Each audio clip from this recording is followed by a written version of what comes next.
महाराज महाराज महाराज, आज फिर से वही हो गया जो पिछले 6 महीने से हो रहा है। अरे क्या कहा मंत्री जी, आप ये क्या बोल रहे हैं? आपके ही कहने पर तो हमने वहां कई सैनिकों को रखा था, तो फिर ये कैसे हो गया? हाँ महाराज, हाँ, आज फिर से वही हुआ जो महीनों से होता आ रहा है। महाराज, अब तो मुझे समझ में नहीं आ रहा कि क्या होगा हमारे राज्य का। क्या कहूँ महाराज। हो मंत्री जी, हमें जल्द से जल्द कुछ न कुछ तो करना होगा, नहीं तो भारी समस्या हो जाएगी। विजयनगर नामक एक समृद्ध राज्य था जिस पर महाराज आदित्य वर्मन का शासन था। वो अपनी बुद्धिमत्ता और न्याय के लिए जाने जाते थे, लेकिन उनकी रानी लीलावती हमेशा उदास रहती थीं, क्योंकि उनकी कोई संतान नहीं थी। राज्य का मंत्री धूर्तकांत अपनी चालबाजियों के लिए कुख्यात था। गांव के लोग अपनी खेती बाड़ी से अपना पालन पोषण करते थे, लेकिन एक दिन राज्य में अजीबोगरीब घटनाएं घटने लगी। रात में महल से रहस्यमयी आवाजें आती और सुबह होते होते राजकोष से सोने के सिक्के गायब हो जाते। महाराज और मंत्री दोनों चिंतित थे। ओहो धूर्तकांत मंत्री जी, ये हो क्या रहा है? हमारे राज्य में पहले तो कभी इतनी अशांति ना दिखाई दी। अरे राजकोष से धन गायब होना, यह किसी बड़े खतरे का संकेत है। वही तो महाराज, मैंने अपनी सारी सेना लगा दी, लेकिन कोई सुराग ही नहीं मिल रहा। महाराज, ये किसी मानवीय शक्ति का काम नहीं लगता, शायद कोई अदृश्य शक्ति है। अरे ये क्या मूर्खों जैसी बातें कर रहे हो मंत्री? कोई अदृश्य शक्ति, ये क्या बकवास है? अरे कोई अदृश्य शक्ति होगी भी तो वो हमारे दरबार के राजकोषीय धन के पीछे क्यों पड़ी है? अब ये तो वो अदृश्य शक्ति बताएगी ना महाराज, मुझे क्या पता। अब देखिए, मुझे जो लगा वो मैंने आपको बता दिया। अब आपकी मर्जी है महाराज, माने या ना माने। हाँ ठीक है मंत्री जी, आप और सैनिकों को वहां पे लगाइए, और अगर कोई पकड़ा जाता है तो हम उसे कड़ी से कड़ी सजा देंगे। राजा बहुत चिंतित था। कुछ महीनों से राजा के दरबार में राजकोष का धन गायब हो रहा था। राजा आदित्य वर्मन ने बहुत से उपाय किए, लेकिन अभी तक कोई हल नहीं निकला था। एक दिन राजा अपनी पत्नी रानी लीलावती के साथ बैठे हुए थे। महाराज, आप बुरा ना माने तो मैं आपसे एक बात पूछना चाहती हूँ। हाँ रानी जी, पूछिए, आप क्या पूछना चाहती हैं? महाराज, मैं देख रही हूँ आप बहुत दिनों से परेशान लग रहे हैं, और अब तो आपने गांव की प्रजा से मिलना जुलना भी बंद कर दिया है। क्या हुआ महाराज? अरे क्या बताऊं आपको, आप तो जानती ही हैं कि कुछ महीने से हमारे दरबार में राजकोष के धन ऐसे गायब हो रहे हैं जैसे कोई अपनी मर्जी से आता है और सारा धन ले जाता है। अगर ऐसा ही चलता रहा तो मैं अपने राज्य के लिए कुछ नहीं कर पाऊंगा। अगर हमारे पास धन ही नहीं होगा तो हम कैसे अपने प्रजा की मदद करेंगे रानी? हाँ महाराज, आप बिल्कुल सही कह रहे हैं, लेकिन महाराज, क्या हमारा राज्य अब सुरक्षित नहीं रहा? अगर हम अपने धन की रक्षा नहीं कर सकते तो प्रजा कैसे सुरक्षित रहेगी? हाँ, मैं भी तो वही सोच रहा हूँ, लेकिन कोई बात नहीं, आप फिक्र मत करिए महारानी जी, मैं कुछ न कुछ जरूर करूंगा, और अगर कोई भी इस अपराध में पाया गया तो उसे बख्शा नहीं जाएगा। बहुत परेशान कर दिया है मुझे। रानी लीलावती ने जब ये सुना तो उनका दुख और बढ़ गया। दिन ऐसे ही बीत रहे थे। कुछ दिन बाद फिर मंत्री धूर्तकांत राजा के पास चिंताजनक खबर लेकर आते हैं। महाराज महाराज महाराज, अब पानी सर से ऊपर बढ़ता जा रहा है महाराज। आज फिर से देखिए, हमारे राजकोष से धन गायब है महाराज।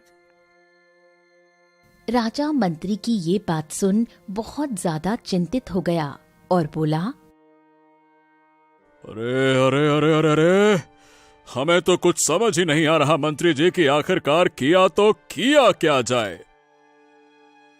हाँ वही तो महाराज, और आपने जैसा बोला था मैंने वैसा किया। बहुत सारे सैनिकों के होते हुए भी धन गायब हो जा रहे हैं महाराज। अगर ऐसा ही चलता रहा तो राज्य की सुरक्षा संकट में आ जाएगी महाराज।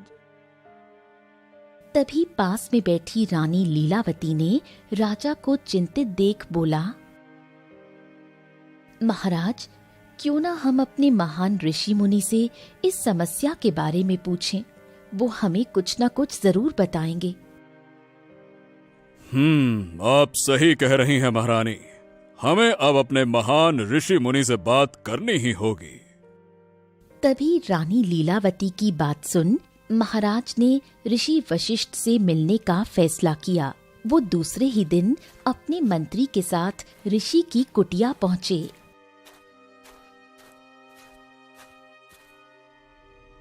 हे ऋषि श्रेष्ठ, हमारे राज्य पर भारी संकट आया है।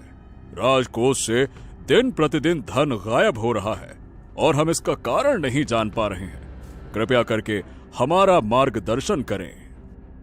राजा के इतना कहने पर ही ऋषि वशिष्ठ अपनी आंखें खोल उन्हें देखते हैं और फिर कुछ ध्यान करने लगते हैं, मानो कि वो धन के गायब होने का पता लगा रहे हों। और फिर वो बोले,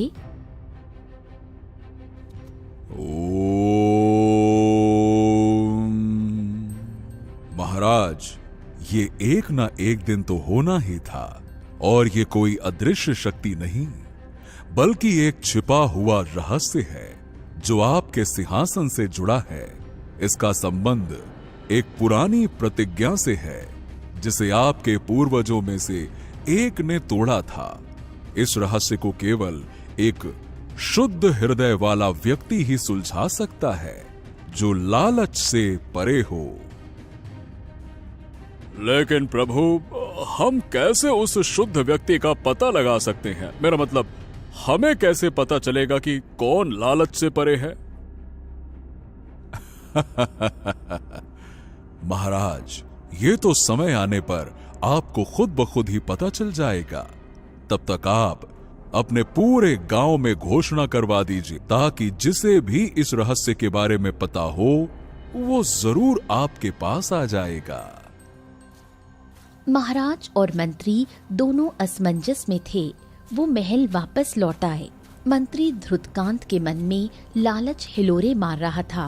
वो सोचने लगा कि अगर वो इस रहस्य को सुलझा दे तो शायद उसे और अधिक शक्ति मिल जाए और वो उन सारे धन का मालिक बन जाएगा जो उस रहस्य में गायब हो चुके हैं।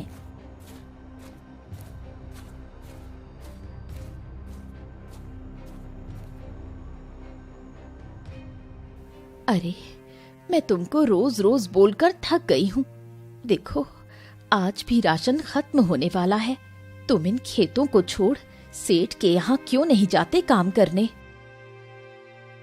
अरे अरे अरे अरे गीता, आज तुम फिर से शुरू हो गई। अरे हमने तुमको बोला है ना, हमको अपना काम करने में मजा आता है। मैं खुद का मालिक हूँ। हाँ, अब वैसे भी अभी मौसम के चलते फसल अच्छी नहीं हो रही है। इसका मतलब ये थोड़ी ना है कि हम खेतों में काम करना ही बंद कर दें। कुछ भी कहती हो। अरे, जब तुम्हारे पास इतने पैसे नहीं हैं, तो क्यों लोगों की मदद करने जाते हो? पहले अपनी मदद तो कर लो। अरे गीता, हम सिर्फ जरूरतमंद लोगों की मदद करता हूँ ताकि उनका आशीर्वाद हमारे ऊपर बना रहे। और बात रही अपनी मदद करने की, तो ऊपर वाला कर ये रहा है ना। ऊपर वाला से बड़ा मददगार कौन होगा? देखना, हमको पूरा विश्वास है कि एक दिन हमें अपने काम का फल जरूर मिलेगा। हाँ, मैं भी देखती हूँ कौन सा चमत्कार होता है। और सुनो, खेतों में जाते वक्त रामू चाचा को बोलते हुए जाना कि मैंने उनके घर में पानी वाला घड़ा रख दिया था। अरे हाँ, ठीक है। चलो, अब हम चलते हैं खेतों में। हाँ। रघु ये बोल घर से बाहर निकल जाता है। रघु गरीब था लेकिन दिल से बहुत अमीर। वो हमेशा गांव के जरूरतमंद लोगों की मदद करता। आज रघु खेतों में जाते वक्त रामू चाचा के घर के पास पहुंचा और गीता ने जो बोला था वो बोल दिया। उसी वक्त रामू चाचा ने रघु को बोला, अरे रघु, हमने सुना है कि महाराज आदित्य वर्मन के दरबार में राजकोष से धन गायब हो रहा है। हैं, ये क्या बोल रहे हो चाचा? ये तो बहुत बुरी खबर है। अरे वही तो, महाराज ने इस रहस्य को सुलझाने वाले व्यक्ति को बहुत सारे सोने के सिक्के इनाम में देने का वादा किया है।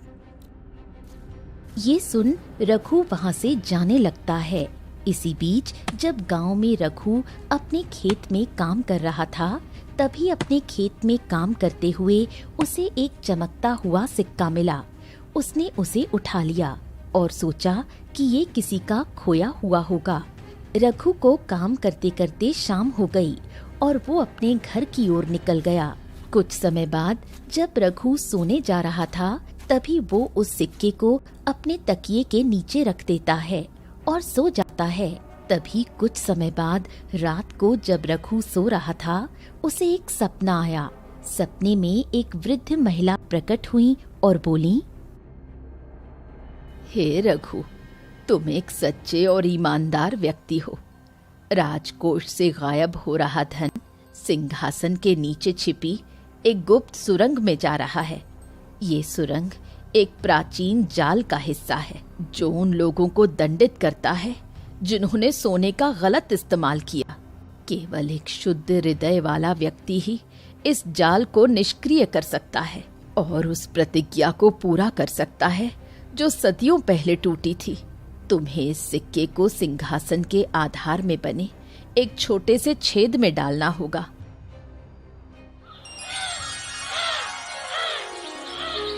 रघु सुबह उठा और हैरान था। उसे समझ में नहीं आ रहा था कि कल रात वो जो महिला उसके सपने में आई थी, वो सब एक सपना था या फिर कुछ और। तभी रघु ने उस सिक्के को लिया जो उसे कल खेतों में मिला था। उसी वक्त रघु के सामने उसकी पत्नी गीता आती है। अब कहाँ चल दिए? अब ये सिक्के को भी वापस करने का मन है क्या?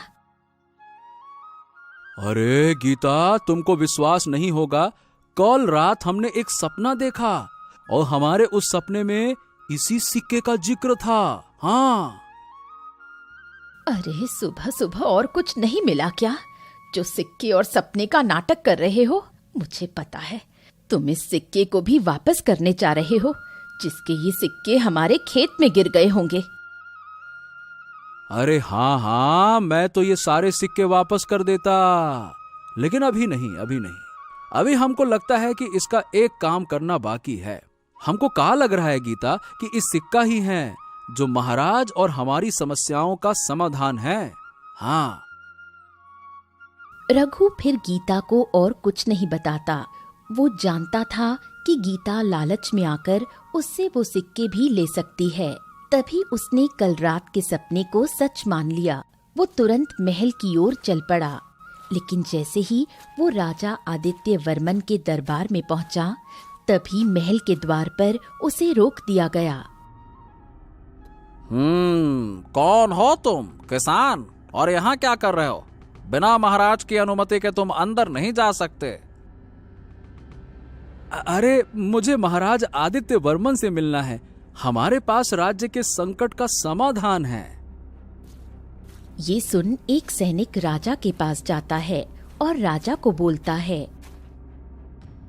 महाराज की जय हो। महाराज, दरबार में एक गरीब किसान आया है जो एक रहस्य को सुलझाने का दावा कर रहा है। अच्छा, क्या वो सही बोल रहा है? चलो एक काम करो, उसको मेरे सामने तो लेकर आओ, फिर देखते हैं। राजा के इतना बोलने पर ही द्वारपालों ने उसे अंदर जाने दिया, क्योंकि महाराजा ने घोषणा की थी कि जो भी कोई समाधान लेकर आएगा उसे तुरंत महल में लाया जाए। रघु को दरबार में पेश किया गया। आओ किसान, बताओ क्या है तुम्हारे पास जो तुमने दरबार में लेकर आने का कष्ट किया? बताओ। महाराज, सबसे पहले तो आपको मेरा प्रणाम। महाराज, बात यह है कि कल जब हम अपने खेतों में काम कर रहे थे ना, तभी हमको एक चांदी का सिक्का मिला। और जब हम कल सो रहे थे तब हमको एक सपना आया जिसमें एक वृद्ध महिला इस सिक्के का जिक्र करते हुए राजकोष के धन का गायब होने का हल भी बता रही थी। अच्छा, क्या बात है, क्या बात है। तो दयालु किसान, क्या कहा उस वृद्ध महिला ने तुम्हारे सपने में? राजकोष से धन गायब होने का क्या रहस्य बताया? बताओ। महाराज, मुझे कल रात जो सपना आया ना, हमको विश्वास है कि यह कोई साधारण सपना नहीं था। ये हमारे राजकोष का धन जो है वो सिंहासन के नीचे एक गुप्त सुरंग में जा रहा है। और ये एक प्राचीन जाल है महाराज, और इसे निष्क्रिय करने के लिए मुझे इस चांदी के सिक्के को, जो मैंने खेत में पाया था ना, ये वाले सिक्के को सिंहासन के उधार में बने एक छोटे से छेद में डालना होगा महाराज। ये सुन राजा के साथ साथ दरबार के सारे मंत्री चौंक गए। उसी वक्त मंत्री धूर्तकांत ने रघु की बात को मजाक में उड़ाया और हंसने लगा। फिर बोला, वाह वाह वाह वाह वाह, देखो तो सही महाराज इनकी मूर्खता। काबिले तारीफ है, अव्वल नंबर की उम्दा प्रदर्शन। अरे महाराज, एक साधारण किसान के सपने पर विश्वास करके आप सिंहासन को छूने की अनुमति देंगे क्या? अपवित्र हो जाएगा महाराज, ऐसा ना करिएगा। इनका क्या है, ये तो मूर्ख है। आप तो समझदार है ना महाराज। मंत्री के ये कहने पर राजा ने थोड़ा सोचा, क्योंकि ये सुरक्षा से संबंधित सवाल थे। लेकिन तभी राजा को उस ऋषि मुनि की बात याद आ गई। शांत रहो धूर्तकांत। तुम ये भूल रहे हो कि ऋषि वशिष्ठ ने कहा था कि एक शुद्ध हृदय वाला व्यक्ति ही रहस्य सुलझाएगा। इस किसान में हमें वो शुद्धता दिखती है। ठीक है, आओ रघु, तुम इस रहस्य को सुलझाओ। महाराज ने रघु को सिंहासन के पास जाने की अनुमति दी। रघु ने ध्यान से देखा और सिंहासन के आधार में एक छोटा सा, मुश्किल से दिखने वाला छेद पाया। उसने धीरे से उस सिक्के को उस छेद में डाल दिया। जैसे ही सिक्का छेद में गिरा, एक तेज रोशनी चमकी और महल की जमीन हिलने लगी। सिंहासन के नीचे एक गुप्त द्वार खुल गया, जिसमें एक प्राचीन सुरंग दिखाई दी। सुरंग के अंत में गायब हुआ सारा सोना और एक प्राचीन ग्रंथ पड़ा था। सब हैरान थे, खासकर मंत्री धूर्तकांत, जो शर्मिंदा था, क्योंकि उसकी नजर इस सारे सोने पर थी और उसकी योजना अब नाकामयाब हो गई थी। तभी रानी लीलावती रघु से बोली, महाराज, ये सारे खजाने ये ईमानदार और शुद्ध व्यक्ति ही ला सकता है। कृपया आप इसे अनुमति दें। हाँ रानी जी, आप बिल्कुल सही कह रही हैं। जाओ रघु, ये सारे धन और वो ग्रंथ इधर लेकर आओ, जाओ।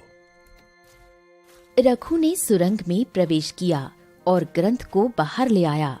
उसी वक्त ऋषि वशिष्ठ भी दरबार में पहुंच गए और उन्होंने कहा, ओम नमः शिवाय, नमः शिवाय। महाराज, इस ग्रंथ में आपके पूर्वज महाराज सूर्यदेव की एक प्रतिज्ञा लिखी है। उन्होंने युद्ध में मिले सोने का उपयोग अपने निजी सुख के लिए किया था, बजाय इसके कि वो उसे प्रजा के कल्याण में लगाते। इस कारण एक श्राप लगा कि जब तक कोई शुद्ध हृदय वाला व्यक्ति उस सोने और सारे धन को खोज कर वापस ना कर दे और एक नई प्रतिज्ञा ना ले ले, तब तक धन गायब होता रहेगा। हो, तुम्हारा बहुत बहुत धन्यवाद रघु। आज तुम्हारी वजह से हम ये सारे धन को बचा पाए और इस श्राप को हमेशा के लिए खत्म कर पाए। अगर आज तुमने हमारी और हमारे राज्य की मदद ना की होती तो शायद ये पूरा का पूरा मेरा राज्य ही तबाह हो जाता। बहुत बहुत धन्यवाद। अरे नहीं नहीं महाराज, ये तो किसी न किसी को करना ही था। मैं तो खुद भगवान का शुक्रगुजार हूँ जो हमको इस काम के लिए चुना गया। क्योंकि अगर कल वो सिक्का नहीं मिला होता ना, तो वो सपना भी नहीं आया होता, तो शायद हम भी यहाँ नहीं होते। राजकोष के धन ऐसे ही गायब होते होते खत्म हो जाते महाराज। शुक्र तो भगवान का करिए जो हमको भेज दिया। हाँ महाराज, रघु ने आज वो काम कर दिया जो यहाँ का बड़े से बड़ा व्यक्ति नहीं कर पाया।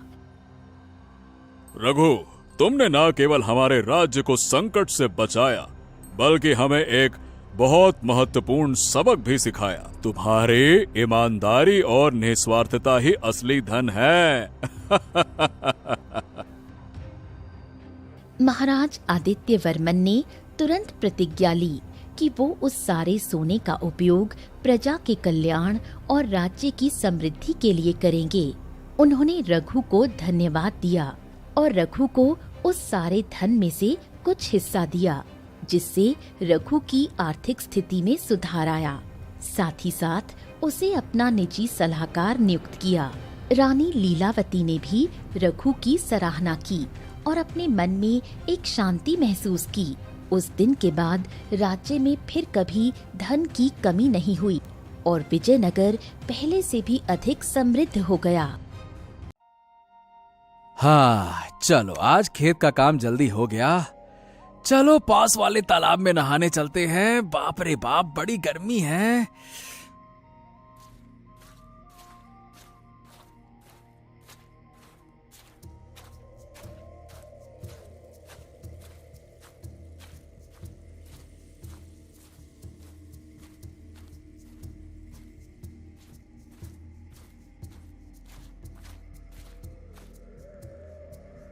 हैं? ये क्या हो गया? हे ससुरा, ये तो तालाब सूख गया। ये कैसे हो सकता है? अच्छा, अब समझा। ये इतनी गर्मी पड़ रही है, इसी के कारण ये हुआ होगा। हाँ, अब ये तो होना ही था।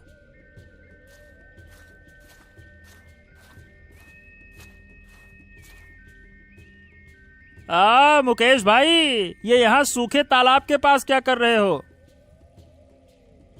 अरे भाई, ये तालाब कब सूख गया? मैं तो इसमें नहाने आया था। अरे भाई, 2 दिन की आग में ही ये तालाब सूख चुका है। और वो क्या है ना कि गर्मी इतनी पड़ रही है और कितने महीनों से तो बारिश भी नहीं हुई है। अब ये तालाब सूखेगा नहीं तो क्या होगा? हाँ भाई, तुम बोल तो सही रहे हो, लेकिन यार मतलब तालाब सूखने से हमारे खेतों में पानी नहीं जा पाएगा। हाँ भाई, ये बात तो है। इसीलिए मैं तो अपने कुएं से पानी लेकर अपने खेतों की सिंचाई करता हूँ, और वो भी न जाने कब तक करना होगा, क्योंकि ऐसी गर्मी पड़ रही है तो क्या पता मेरा कुआं भी सूख जाए। हाँ भाई, तुम बिल्कुल ठीक कह रहे हो। चलो भाई, अब चलते हैं। बाप रे बाप, बड़ी गर्मी लग रही है, नहाना भी नहीं हो पाया। ये है सूरजपुर गांव। ये गांव हरे भरे खेतों, फलों के बागों से घिरा हुआ था।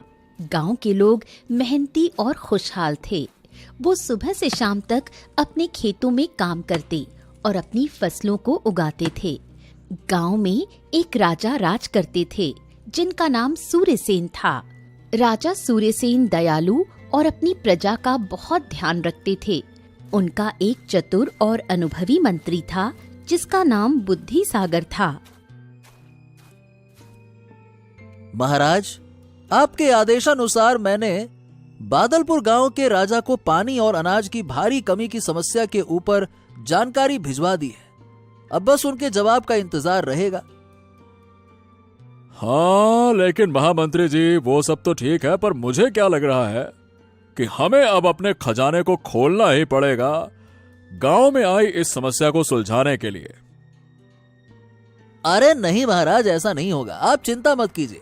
बस एक बार बादलपुर के राजा का जवाब आ जाए तो हमारी मदद जरूर करेंगे वो। इस साल सूरजपुर पर एक बड़ी मुसीबत आ पड़ी थी। गर्मी अपने चरम पर थी। आसमान से आग बरस रही थी और धरती तप रही थी। महीनों से बारिश की एक बूंद भी नहीं गिरी थी। गांव के कुएं और तालाब सूख गए थे। नदियां भी सिकुड़कर पतली धारा बन गई थीं। मुकेश नाम का एक किसान भी इसी गांव में अपनी पत्नी गंगा के साथ रहता था। मुकेश एक परिश्रमी और ईमानदार व्यक्ति था। वो सुबह सूरज निकलने से पहले ही अपने खेत में चला जाता और देर शाम तक काम करता। उसकी पत्नी गंगा भी घर और खेत के कामों में उसका पूरा साथ देती थी। देखो मुकेश, अब कुएं में थोड़ा सा ही पानी बचा है, ये भी कब तक चलेगा? हाँ, क्या कहें गंगा, ऐसा लगता है कि धरती माता हमसे रूठ गई है। अरे हमारी सारी मेहनत मिट्टी में मिल गई। लेकिन मुकेश, गांव के और भी किसानों का यही हाल है। सब परेशान हैं। बच्चे प्यास से रो रहे हैं और जानवर बेहाल हैं। हाँ, अब क्या कहें गंगा, हमें तो कुछ समझ ही नहीं आ रहा। मैं तो मेहनत करने के लिए तैयार हूँ, लेकिन ये गर्मी देखिए, बिना बारिश के गर्मी, बाप रे बाप, सहन ही नहीं होती। क्या होगा भगवान।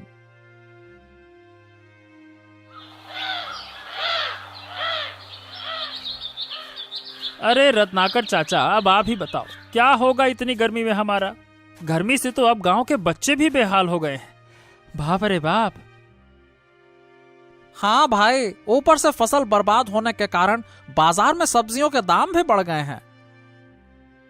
हाँ हाँ, ये तो तुम लोग ठीक बोल रहे हो, लेकिन इस गांव का बुजुर्ग किसान होने के नाते मैं कहना चाहता हूं कि हमें फिर से राजा के पास इस समस्या के ऊपर बात करनी होगी, नहीं तो मुझे लग रहा है कि हमारी हालत और भी खराब होने वाली है। हाँ रत्नाकर चाचा, तुम बिल्कुल सटीक बात बोल रहे हो। अगर हम राजा के पास नहीं गए ना, तो बहुत देर हो जाएगी। हाँ। तो ठीक है चाचा, कुछ दिन और रुक जाते हैं, उसके बाद हम लोग खुद ही जाएंगे राजा के पास। क्यों, ठीक है ना? धीरे धीरे गांव के किसानों की हालत और खराब होती गई। गर्मी और सूखे के कारण कई लोग बीमार पड़ने लगे, पशु मरने लगे और खेतों में दरारें पड़ने लगी। गांव में मातम का माहौल छा गया। एक दिन गांव के कुछ बुजुर्ग और कुछ किसान के साथ साथ मुकेश भी राजा सूर्यसेन के पास अपनी परेशानी लेकर गए। वो राजा के दरबार में हाथ जोड़कर खड़े हो गए। महाराज, इस साल हमारे गांव पर प्रकृति का कहर टूटा है। बारिश न होने से सब कुछ सूख गया है। हमारे खेत बंजर हो गए हैं और हमारे पास पीने के लिए भी पानी नहीं बचा है। लोग और जानवर मर रहे हैं। हमारी आपसे प्रार्थना है महाराज, हमारी मदद कीजिए। हाँ, मैं आप लोगों की समस्या समझ सकता हूं, इसीलिए मैंने आप लोगों के बोलने से पहले ही बहुत सारे प्रयास किए हैं, लेकिन अभी तक मुझे भी इस प्राकृतिक समस्या से निपटने का उपाय नहीं मिला। लेकिन आप लोग चिंता मत करिए, मैं जल्द ही कुछ न कुछ करूंगा। लेकिन महाराज, अगर हमें कहीं से भी थोड़ा बहुत भी पानी मिल जाता तो कुछ दिनों के लिए राहत मिल जाती, क्योंकि गांव के किसान सबसे ज्यादा पानी की समस्या से परेशान है महाराज। हाँ। ये सब सुनने के बाद राजा अपने महामंत्री की तरफ देख बोलते हैं। मंत्री जी, आप देख रहे हैं ना कि हमारे गांव में कितना बड़ा संकट आया है। मेरी प्रजा पानी की एक एक बूंद के लिए तरस रही है। अब हमें कुछ करना होगा, कोई ऐसा उपाय ढूंढना होगा जिससे इस सूखे की समस्या को हल किया जा सके। महाराज, बहुत खोजने के बाद मुझे एक बात पता चली है। इस गांव के बाहरी इलाके में पहाड़ों के पीछे एक रहस्यमयी पहर है। वहां पर कई सिद्ध और ज्ञानी ऋषि मुनि तपस्या करते हैं। शायद उनमें से किसी के पास कोई ऐसा उपाय हो जिससे हमें इस संकट से मुक्ति मिल सके। क्या बात कर रहे हो, सच में? हो, तो फिर हमें तुरंत वहां किसी को भेजना चाहिए। सुनिए, तो जो भी जंगल से होते हुए उस पहाड़ में जाकर किसी ऋषि मुनि से बात करके गांव के लिए पानी लाने का कोई उपाय या कोई जादुई वस्तु लेकर आएगा, मैं उसे बहुत सारा धन और सम्मान दूंगा। लेकिन महाराज, वहां जाना इतना भी आसान नहीं है, क्योंकि उस पहाड़ का रास्ता बहुत कठिनाइयों से भरा हुआ है। जंगल के रास्ते से होकर जाना होता है और वहां खतरनाक खतरनाक जंगली जानवर होते हैं महाराज। हाँ, ये बात आपकी ठीक है। अब हमारे पास इसके अलावा कोई उपाय भी तो नहीं है मंत्री जी। इसीलिए हमें गांव के सबसे बहादुर और निडर व्यक्ति की जरूरत है जो उस पहाड़ पर ऋषि मुनि से बात करे। राजा ने तुरंत पूरे गांव में ये घोषणा करवाई कि जो भी व्यक्ति पहाड़ों के उस रहस्यमयी पहर में जाकर किसी ऋषि मुनि से मिलकर गांव के लिए कोई जादुई वस्तु या पानी लाने का उपाय खोज कर लाएगा, उसे राजा की ओर से ढेर सारा इनाम दिया जाएगा। गांव के कई साहसी युवक राजा की घोषणा सुनकर उस पहर की ओर जाने के लिए तैयार हुए, लेकिन वो पहर बहुत खतरनाक माना जाता था। घने जंगल, ऊंचे पहाड़ और जंगली जानवरों के डर से बहुत कम लोग ही वहां जाने की हिम्मत कर पाते थे। लेकिन जैसे ही मुकेश ने जब राजा की घोषणा सुनी, अगर मैं उस पहर में जाकर किसी ऋषि मुनि से मिलकर कोई उपाय ला सकूं, तो ये तो मेरे गांव और मेरे लोगों के लिए बड़ा अच्छा होगा, उनकी जान बच जाएगी। हाँ ठीक है, चलो मैं चलता हूं उन महान ऋषि मुनि से मिलने। तभी मुकेश अपनी पत्नी गंगा को सारा कुछ बताने पहुंच जाता है। गंगा, मैंने राजा की घोषणा सुनी है। मैं उस पहर में जाकर किसी ऋषि मुनि से मिलने और गांव के पानी का कोई उपाय ढूंढने का सोच रहा हूं। क्या तुम ये क्या कह रहे हो? वो पहर बहुत खतरनाक है। वहाँ जंगली जानवर और अनजान खतरे हैं। मैं तुम्हें अकेले वहाँ नहीं जाने दूंगी।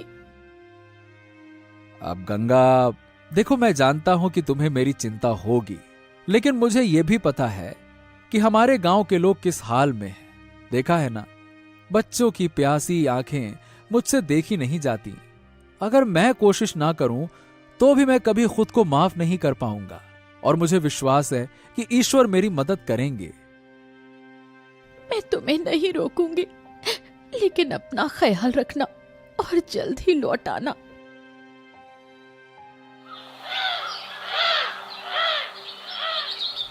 अगले दिन सुबह मुकेश ने अपनी पत्नी से विदा ली और उस रहस्यमयी पहर की ओर निकल पड़ा।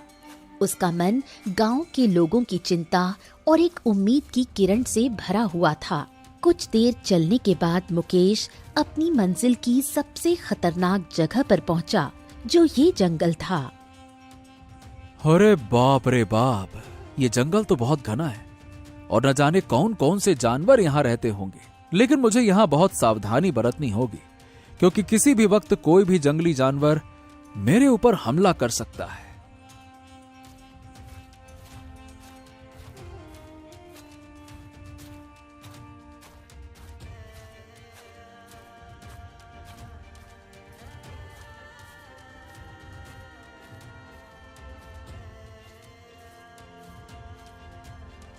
हाँ, चलो यहाँ थोड़ी देर आराम कर लेता हूँ।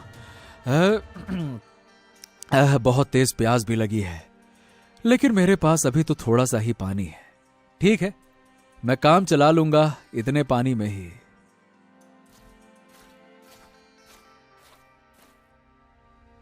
मुकेश जब जंगल के बीचों बीच था, जैसे ही मुकेश एक पेड़ के नीचे आराम करने बैठा, तभी उसके पास एक खरगोश आया। अरे अरे अरे, ये क्या? ये खरगोश तो मेरे पास ही आ रहा है। कहीं ये कोई जादुई खरगोश तो नहीं है? चलो इसे भगाता हूँ। अरे अरे अरे अरे, भाग यहाँ से। भाग, अरे भाग जा, नहीं तो मैं बताऊं क्या, मारूं। हट। अरे नहीं नहीं नहीं नहीं दोस्त, मैं एक रहस्यमयी खरगोश हूँ और तुम्हें मुझसे डरने की कोई जरूरत नहीं है। वैसे ये बताओ, तुम कहाँ जा रहे हो? मैं वो जंगल के बाहर वाले पहाड़ों पे जा रहा हूँ, जहाँ महान ऋषि मुनि रहते हैं। मुझे उनसे अपने गांव की समस्या के ऊपर कोई उपाय लेना है। अच्छा, तो तुम वहां जा रहे हो?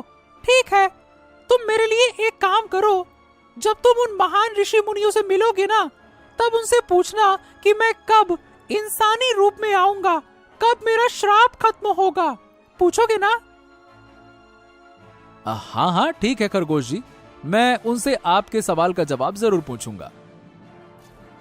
मुकेश ये बोल फिर से अपने रास्ते निकल जाता है। तभी थोड़ी देर चलने के बाद उससे एक हिरण मिलता है। अरे भाई, क्या तुम मुझे पानी पिला सकते हो? मैं अभी बहुत थका हुआ हूँ, कल से कुछ खाया पिया नहीं। हाँ हाँ हाँ, क्यों नहीं हिरण जी, ये लो, थोड़ा सा पानी मेरे पास है, लो लो पी लो। मुकेश हिरण को पानी पिलाता है। जब हिरण की प्यास बुझ जाती है तब हाँ, तुम कहाँ जा रहे हो दोस्त? मैं जंगल वाले पहाड़ों पे जा रहा हूँ, जहाँ ऋषि मुनि रहते हैं। अच्छा, तो तुम वहां जा रहे हो। देखो मेरे दोस्त, मैं तुम्हें वहां नहीं ले जा सकता, लेकिन तुम्हें यह बता सकता हूँ कि तुम किधर से जाओगे तो तुम्हें कोई परेशानी नहीं होगी।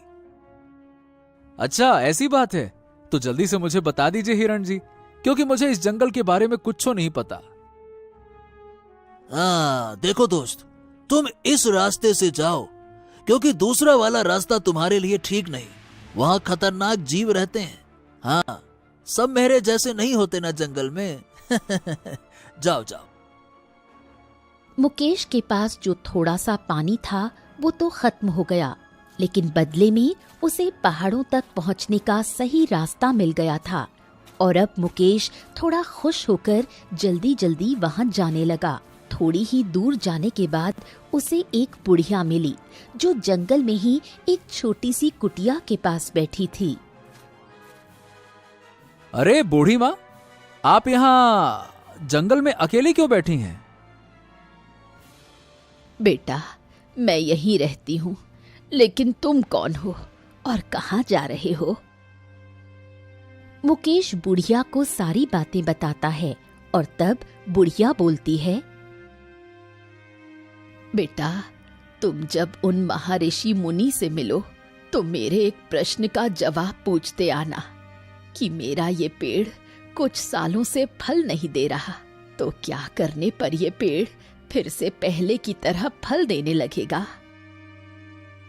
ठीक है बूढ़ी माँ, मैं आपके सवालों का जवाब जरूर पूछूंगा। ये बोल अब मुकेश फिर अपनी मंजिल की तरफ निकल जाता है और अब कई मुश्किलों का सामना करके जंगली जानवरों की दहाड़ सुनकर डरते हुए अंत में वो उस पहर में पहुंचा जहां ऋषि मुनियों के आश्रम बने हुए थे। उसने एक शांत और पवित्र स्थान देखा जहां एक वृद्ध ऋषि अपनी कुटिया के बाहर बैठे ध्यान कर रहे थे। मुकेश धीरे धीरे उनके पास गया और उन्हें प्रणाम किया। हे महान ऋषि, मैं सूरजपुर गांव से आया हूं। हमारे गांव पर सूखे का बहुत बड़ा संकट आया है। लोग और जानवर प्यास से मर रहे हैं। कृपया हमारी मदद करें। क्या आपके पास कोई ऐसा उपाय है जिससे हमारे गांव को पानी मिल सके? ऋषि ने अपनी आंखें खोली और मुकेश की ओर देखा। उनकी आंखें शांत और करुणामयी थीं। उन्होंने मुकेश की दुख भरी कहानी सुनी और कुछ देर तक विचार किया। हे वत्स, मैं तुम्हारी पीड़ा समझ सकता हूं। प्रकृति का प्रकोप कभी कभी ऐसा ही होता है, लेकिन तुम एक साहसी और बहादुर व्यक्ति हो, इसीलिए मैं तुम्हें एक जादुई मटका दूंगा। इस मटके में हमेशा पानी भरा रहेगा। तुम इसे अपने गांव ले जाओ और इसका पानी सभी लोगों और जानवरों को पिलाओ। लेकिन याद रखना, इस मटके का पानी कभी भी व्यर्थ नहीं करना। ऋषि ने अपनी कुटिया के अंदर से एक छोटा सा मिट्टी का मटका निकाला। वो देखने में साधारण लग रहा था, लेकिन उसमें एक अद्भुत शक्ति छिपी हुई थी। ऋषि ने वो मटका मुकेश को दिया। हे महान ऋषि, आपका बहुत बहुत धन्यवाद। आपने हमारे गांव पर बहुत बड़ा उपकार किया। लेकिन मुझे आपसे 2 सवालों का जवाब चाहिए। पहला ये कि जो रास्ते में मुझे एक खरगोश मिला था, उसका श्राप कब खत्म होगा और कब वो इंसानी रूप में वापस आएगा? और दूसरा, मुझे बूढ़ी माँ मिली थी, उनका वो पेड़ कब उन्हें फल देना चालू करेगा? बिल्कुल बालक, देखो, तुम उस खरगोश से बोलना कि जब उसे कोई लोभ रहित व्यक्ति स्पर्श करेगा तब वो अपने इंसानी रूप में वापस आएगा, और वो बूढ़ी जब अपने पेड़ से फल की चिंता ना करते हुए उसे रोज मन से पानी देगी और उसकी देखभाल करेगी, तब उसका वो पेड़ खुद ब खुद फल देने लगेगा। मुकेश ने ऋषि से सारे प्रश्नों के जवाब लिए, उन्हें बार बार प्रणाम किया और उस जादुई मटके को लेकर खुशी खुशी अपने गांव की ओर रवाना हुआ। थोड़ी देर बाद जब वो जंगल में आया तो उसे वही बुढ़िया मिली। बेटा, क्या तुम मेरे प्रश्न का जवाब ले आए? हाँ बूढ़ी माँ, मैंने महान ऋषि से आपके बारे में पूछा तो उन्होंने कहा कि आपको अपने पेड़ से फल की चिंता ना करते हुए उसे रोज पानी और उसकी देखभाल करनी है। ये पेड़ आपको एक दिन जरूर फल देगा। बस यही कहा उन्होंने। ये सुन बुढ़िया खुश हो गई और मुकेश अपने मटके के साथ गांव की तरफ चला गया। जैसे ही वो गांव पहुंचने वाला था, वहां उसे वो खरगोश मिला। दोस्त, क्या तुम मेरे सवाल का जवाब ले आए? हाँ दोस्त, महान ऋषि ने बोला है कि जब तुम्हें कोई लोभ रहित व्यक्ति स्पर्श करेगा ना, तो तुम खुद ब खुद इंसानी रूप में आ जाओगे। अच्छा, तो दोस्त तुम ही एक बार मुझे स्पर्श करो ना। मैंने तुम जैसा व्यक्ति आज तक नहीं देखा। हाँ। तभी मुकेश उस खरगोश को छूता है। मुकेश के छूते ही वो खरगोश एक इंसानी रूप में आ जाता है। ये व्यक्ति मुकेश को धन्यवाद बोल वहां से चला जाता है और मुकेश भी अपने गांव की तरफ निकल जाता है। बहुत मुश्किल सफर के बाद मुकेश आखिरकार अपने गांव सूरजपुर वापस पहुंचा। गांव के लोग उसे देखकर बहुत खुश हुए। वो बेसब्री से ये जानने के लिए उत्सुक थे कि वो क्या लेकर आया है। अरे मुकेश भाई, ये बताओ, क्या तुम्हें सूखे से बचने का कोई उपाय मिला? क्या वहां वो महान ऋषि मुनियों ने कुछ उपाय बताया? हाँ, मैंने उन महान ऋषि मुनियों से बात की और उन्होंने मुझे ये जादुई मटका दिया और कहा कि इस मटके के पानी को कभी भी व्यर्थ मत करना। इस मटके से पानी कभी खत्म नहीं होगा। मुकेश की बातों पर लोगों को विश्वास नहीं हो रहा था। एक छोटा सा मिट्टी का मटका कैसे पूरे गांव की प्यास बुझा सकता है? मुकेश ने मटके का ढक्कन खोला और उसमें से पानी निकला। सभी आश्चर्यचकित रह गए जब उन्होंने देखा कि मटके में पानी खत्म ही नहीं हो रहा था। वो जितना पानी निकालता, मटका उतना ही पानी से भरा रहता। अरे वाह भैया वाह, ये तो सच में जादुई मटका निकला। वाह वाह वाह वाह मुकेश, तुमने तो कमाल कर दिया भैया, कमाल कर दिया। गांव के लोगों की खुशी का ठिकाना नहीं रहा। उन्होंने मुकेश का धन्यवाद किया और उस जादुई मटके से पानी लेकर अपनी प्यास बुझाई। सूखे खेतों में फिर से हरियाली लौटने लगी। कुएं और तालाब फिर से पानी से भर गए। जब राजा सूर्यसेन को इस जादुई मटके के बारे में पता चला तो वो भी बहुत प्रसन्न हुए। उन्होंने मुकेश को दरबार में बुलाया और उसका भव्य स्वागत किया। हाँ मुकेश, तुमने वाकई में एक अद्भुत काम किया। तुमने अपनी हिम्मत और चतुराई से हमारे गांव को सूखे के संकट से बचाया है। हम तुम्हें तुम्हारा इनाम अवश्य देंगे। राजा ने मुकेश को ढेर सारा धन, जमीन और सम्मान दिया। पूरे गांव में मुकेश की बहादुरी और बुद्धिमानी की चर्चा होने लगी। जादुई मटके के कारण सूरजपुर गांव फिर से खुशहाल हो गया। लोगों के चेहरे पर मुस्कान लौट आई। मुकेश और गंगा भी सुख और शांति से रहने लगे। वो हमेशा उस ऋषि मुनि के आभारी रहे जिन्होंने उनकी मदद की थी। लेकिन ऋषि की बात मुकेश और गांव के लोगों को हमेशा याद रही कि उस जादुई मटके के पानी को कभी भी व्यर्थ नहीं करना है। उन्होंने हमेशा उस पानी का सावधानी से उपयोग किया और कभी भी उसे बर्बाद नहीं किया।